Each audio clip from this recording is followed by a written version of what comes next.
Ya, kita sudah di segmen terakhir perbincangan. Kalau dualisme ini terus-menerus dibiarkan berkepanjangan, banyak yang ditakutkan. Salah satunya adalah kinerja DPR, kemudian juga deadlock antara eksekutif legislatif. Misalnya kalau diundang untuk berdiskusi atau untuk kebijakan, nggak tahu yang diundang ini yang dapat undangan dari DPR yang mana ini, sehingga harus diikutin atau tidak, dan masih banyak lagi. Jadi bagaimana untuk menyelesaikan? Iya, kan ada orang yang mengatakan bahwa ini tidak deadlock, ini sudah ada alat kelengkapan dan lain sebagainya. Oke lah ya. Semua kan punya perspektif masing-masing. KMP mengatakan kami sah, ya, ada pimpinan, ada alat kelengkapan dan lain sebagainya.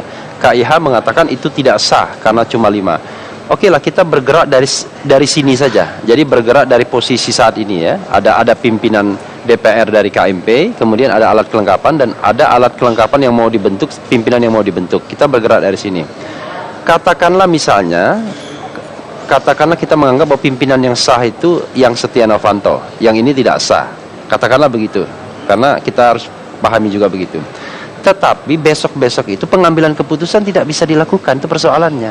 Karena undang-undang mengatakan harus separuh lebih jumlah fraksi. Nah, jadi walaupun kemudian dilakukan rapat-rapat, ya, rapat tetap bisa dilakukan setelah ditunda. Tetapi kemudian pengambilan keputusan tidak bisa dilakukan karena pengambilan keputusan itu subjek pasal 232 Undang-Undang MD3, jungto pasal 250 ayat 1 Undang Tatib 251 ayat 1 dan 284 ayat 1 Tatib. Dan di situ jelas eksplisit mengatakan bahwa sidang bisa dilakukan tetap setelah ditunda kalau tidak mencapai quorum. Tetapi untuk mengambil keputusan, quorumnya tetap lebih dari separuh jumlah anggota dan lebih separuh dari jumlah fraksi. Artinya kalau fraksinya tetap 55 itu akan deadlock besok-besok itu. Artinya apapun yang diputuskan oleh DPR itu bisa dinyatakan atau dipandang tidak sah. Itu yang pertama. Dan kemudian yang rugi akan DPR sendiri. Nah, yang rugi kedua adalah eksekutif pemerintahan Jokowi. Mungkin 2 atau 3 bulan ke depan pemerintahan Jokowi belum perlu DPR dalam tanda kutip. Artinya belum ada kebijakan yang membutuhkan endorsement DPR. Tapi begitu sudah ada kebijakan yang membutuhkan persetujuan DPR, maka akan terjadi kesulitan karena persetujuan itu pasti dianggap kemudian tidak legal atau tidak sah, tidak quorum. Maka kemudian akan membawa dilema bagi pemerintah. Yang ketiga ya rakyat yang rugi.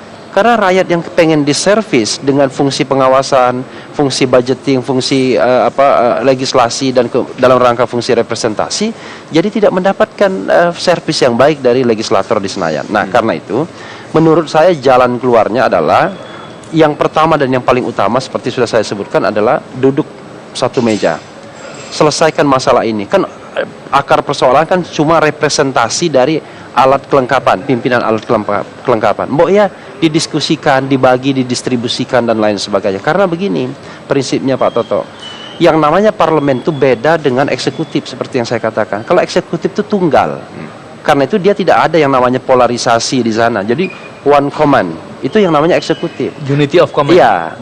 Kalau DPR, dia adalah representasi, dia harus mewakili kemajemukan yang ada. Jadi tidak boleh one side. Tidak boleh tanggapi. Ada waktu. Entar, saya selesaikan dulu. Tidak boleh KIH saja, tidak boleh KMP saja. Walaupun benar Pak Toto tadi katakan bahwa mayoritas itu bisa saja kemudian menjadi check and balances. Tapi harus kita bedakan check and balances antara mayoritas di DPR dan minoritas di DPR dengan representasi di pimpinan alat kelengkapan. Jadi ini agregator, fasilitator, ya kan? Nah, ini yang kemudian di negara manapun, walaupun dia fraksi minoritas, selalu ada wakil-wakilnya di dalam pimpinan untuk kemudian agregator dan fasilitator. Nah, ini yang kemudian menurut saya menjadi keliru ketika kemudian KMP mengatakan kami harus sapu bersih semuanya. Nah, lalu kemudian kalau kemudian tidak bisa di level bawah ini, tingkatkan di level atas lobbynya, ya, di ketua-ketua partai. Megawati, Abu Rizal Bakri, kemudian Hatta Rajasa dan lain sebagainya. Kalau juga tidak bisa, maka serahkan penyelesaiannya kepada hukum.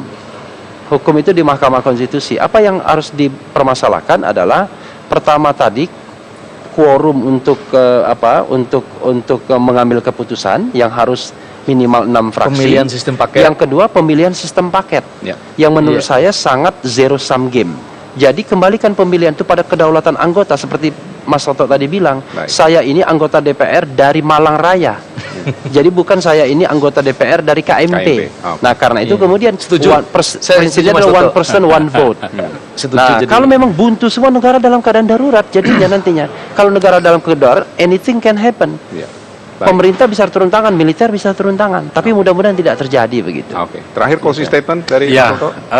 jadi Singkat begini. saja Mas Toto, satu siap. Singkatnya, saya kira teman-teman dari KIH ini harus punya mindset baru bahwa KIH ini yang memerintah. KIH ini punya presiden dan punya kabinetnya. Dan sebenarnya di DPR itu tata tertib dan MD3 itu sudah mengatur sedemikian rupa bahwa pimpinan itu tidak punya kewenangan yang otoritatif karena kewenangan tetap di anggota. Jadi keputusan di dalam rapat itu adalah keputusan anggota. Nah kemudian juga mengenai pengambilan keputusan yang disampaikan oleh Bung Refli tadi, itu perlu saya koreksi. Saya ini penyusun Undang-Undang MD3 dan juga penyusun tata tertib salah seorang pimpinan. 232 diserahkan Bahwa pimpinan. sebenarnya di dalam 251 quorum itu satu kesatuan. Jadi ada ayat 1, 2, 3 dan seterusnya. Jadi quorum setengah fraksi lebih dan separuh seluruh anggota itu kalau tidak bisa dicapai itu dengan cara boleh selama 8-nya diskorsing dalam waktu 30 Tapi di menit. 284 Ntar dulu ya saya dengar, saya mau dengar itu ini. mengacu pada Saya closing, 251, ya. tetapi 251 dalam Singkat aja. paket. Oke, Ya, baik. jadi quorum itu dia pahami harus seperti itu. Jadi tidak harus separuh fraksi lebih satu. Karena begitu dia diskorsing, ya pengambilan keputusan bisa berjalan. Itu juga diatur dalam pasal tersendiri. Oke, oke. Nah, Ini Baik. perbaikin. Jadi closing statement dari Saya udah baca Kemudian ya. terakhir Ya, poinnya kita sudah dapat. Sudah bahwa Kita Mahkamah sudah dapat. Konstitusi Bung Toto. sudah memutuskan bahwa MD3 itu gugatan ditolak. Jadi sudah sah ini Oke. isinya seluruhnya. Jadi yang kalau pasal kami lain. dari teman-teman yang tergabung dalam Indonesia Hebat, kami hanya ingin mengutip sastrawan Ronggo Warsito, ham menangi zaman edan, ora edan ora keduman, tetapi lebih becik wong sing eling lan waspada. Eling, gitu loh. Yang untuk orang Batak seperti saya tolong diterjemahkan. Jadi artinya ini gila-gilaan ini, tapi yang paling berbahagia adalah mereka yang tetap ingat dan waspada. Oke. Itu sebabnya teman-teman, mohon teman-teman dari Koalisi Merah Putih gunakan akal sehat, eling ya. Ya, ini memang zamannya zaman seperti zamannya. ini. Selalu eling. Muhasabah poin yang dan penting introspeksi. tadi, Oke. tolong pasal 250 ini kepada masyarakat juga. Pasal 251 tatib itu dibaca lengkap, dikaitkan dengan pasal 284 ayat 1 dan di situ Ya. akan ketahuan yang benar saya atau Mas Toto. Oke, ayat baik. 1 dan Itu kuncinya. seterusnya. Enggak, Iya ayat 1 sampai 5. Oke, baik. Terima kasih Bung Refli, Bung Ya, Toto dan oke. juga Pak Indrawan untuk waktunya dan itulah perbincangan dari gedung DPR RI.